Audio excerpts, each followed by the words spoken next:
மனிதனை என்ன செய்ய வைத்தால் கடவுள் கோபப்படுவார்? கூடி கும்மி அடித்தபின் திட்டமிட்டன சாத்தான்கள், பேராசைக்காரனாக ஆக்குவோம் என்று ஒன்று சொல்ல அது நிராகரிக்கப்பட்டது. சண்டைக்காரனாக ஆக்குவோம் என்று இன்னொன்று சொல்ல அதுவும் நிராகரிக்கப்பட்டது. காம கொடூரனாக்குவோம் என்று பிரிதொன்று சொல்ல அதுவும் நிராகரிக்கப்பட்டது. ஒவ்வொன்றும் ஒவ்வொன்றை சொல்ல அவையெல்லாம் நிராகரிக்கப்பட கடைசியிலே விவேக கிழற்று சாத்தான் ஒன்று இப்படி சொல்ல எல்லா பசாதுகளும் கோலாகலித்து கொண்டாடி ஏற்றுக்கொண்டனவாம், அதன்படி செய்து வெற்றியும் கண்டனவாம். மனிதனை அவன் செய்ய வேண்டிய எந்த ஒரு வேலையையும் ஒத்தி போடுபவனாக்குவோம். என்ன உங்களுக்கு ரொம்ப கனெக்ட் ஆகுதா? கேளுங்க.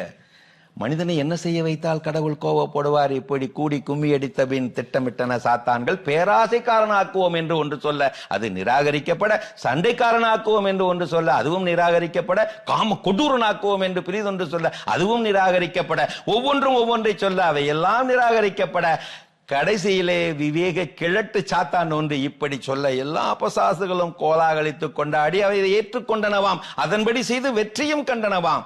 மனிதனை அவன் செய்ய வேண்டிய எந்த ஒரு வேலையையும் ஒத்தி போடுபவனாக்குவோம். தள்ளி போடுதல் அது தோல்விக்கு விரிக்கப்படும் சிகப்பு கம்பள விரிப்பு. நேற்றே தொடங்கி இருக்கலாம் என்று அடுத்த வருடம் இதே வேளைக்கு இதே நாள் நீங்கள் நினைக்கலாம். தள்ளி போடாதீர்கள். நீங்கள் தாமதிக்கலாம், ஆனால் காலம் தாமதிக்காது. இது பெஞ்சமின் பிராங்க்லின். அன்றன்றைய தொல்லை அன்றன்றைக்கு போதும், அடுத்த தொல்லை அடுத்த நாளைக்கு போதும். ஆம், ஆர்ப்பாட்டமாய் வாழும் வானத்து பறவைகளை பாருங்கள், அவை தள்ளி போடுகிறதில்லை. நினைவிருக்கட்டும், தள்ளி போடுவதால் வரும் பின் விளைவுகள் தங்களை தள்ளி போட்டுக் கொள்ளுகிறதில்லை. நான் மன இறுக்கத்தில் இருந்தேன், ஆகவே தள்ளி போட்டேன். அப்படி தள்ளி போட்டதால் இதோ இப்போது நான் மீண்டும் மன இறுக்கத்தில் தான் இருக்கிறேன். இப்படி நீங்க என்னையாச்சும் ஃபீல் பண்ணிருக்கீங்களா?